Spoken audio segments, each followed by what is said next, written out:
Don't laugh. Don't laugh, folks. This is how I spend every commercial break. It's not even funny. Anyway, some people always seem to be cold for some reason. Doesn't matter how warm it is. Are there possible medical reasons why you constantly feel chilly if you're one of those people? We've got family physician, Dr. Susan Minot-Arscott. Sorry about the mic, guys. Here to share some possible reasons with us. Hi, Doc. Hey, Doc, how are you? Morning, welcome. Morning, both of you. Morning, Neville. Morning, Simone. This is a common thing, Doc? Do you see it All often? right. If you're gonna, you have to divide it in two groups. One group are the people who are always cold, like you, Simone, who have always been cold from their little. They're one group. But the other group that I think I really want to address are the people who find themselves cold for the first time. Because those are the ones that would have the indicating that there's something happening, something new has happened. So if you know what your normal is, you have a baseline. Right. Oh, somebody like me, because I don't get cold. For some reason, I don't get cold. But that's a red flag. That's a red flag. So if you have never been somebody to be cold, something is happening, something that needs medical advice. Is it, and it could be many things. It could be that you've recently lost a lot of weight and you've gotten very thin. And so your muscle mass is less. And so therefore the things that make you warm, which are your muscles, are not there. It could be that you've become a recent diabetic or a recent hypertensive, or that your cholesterol is up and something is affecting your circulation. So you have to look at it from a broad aspect. Is it metabolic? Because of something going on with your endocrine system. Your thyroid, is your thyroid underactive and you're suddenly feeling cold and tired and lethargic? In our population, the people who tend to come in complaining of cold are all females.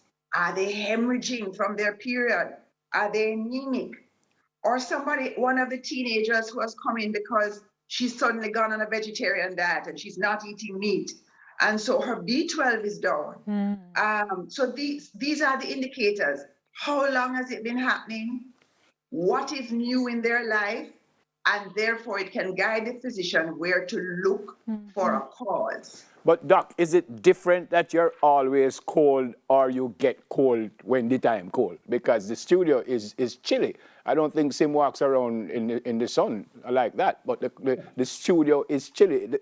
Isn't that different though? Yes, extreme cold.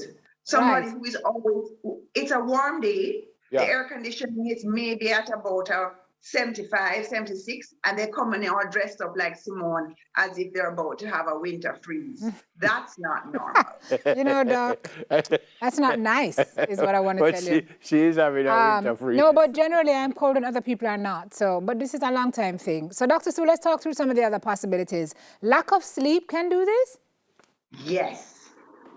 Our body has a way of trying to shut down. So we have a thing called a rhythm.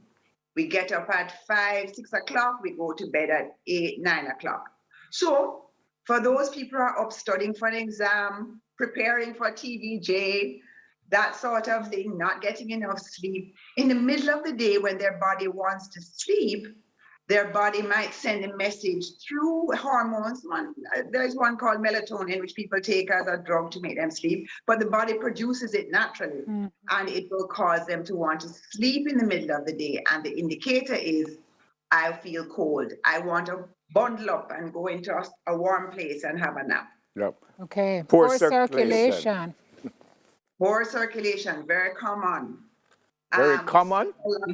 Well, the elderly, as they get older, their blood supply isn't as robust because they get plaques from cholesterol and so on. They might have diabetes that's affecting their all the things that are far away from your heart.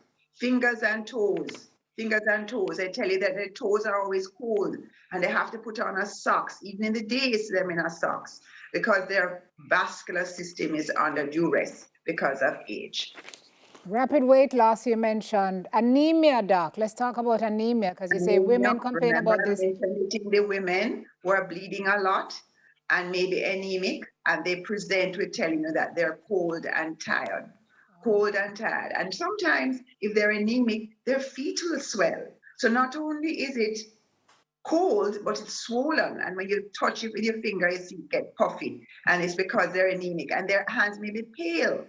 There are other things, autoimmune things like Raynaud's phenomenon, but they get pale and then they get blue. And that's a very specific complaint. So the doctor has to take a proper history and get all the facts on the table. Yep. Hypothyroidism. Hypo. The thyroid gland is a little bow tie in the neck. It governs all of the other systems. It's a master gland. And therefore, if it's underactive, the body isn't working as efficiently. The pulse rate gets slow and sluggish, and the person feels cold, tired, and wants to go to bed. All these things can be fixed? Everyone can be fixed. And if you can't fix it metabolically, you teach them how to put on the socks. Wear the socks. So, Simone, we're always been winter, whether we like it or not. Dr. Sue has me covered, let me tell you. Don't worry about me. I go nowhere without a sweater, you know this, or a scarf. Sometimes I have socks in my bag, Doc.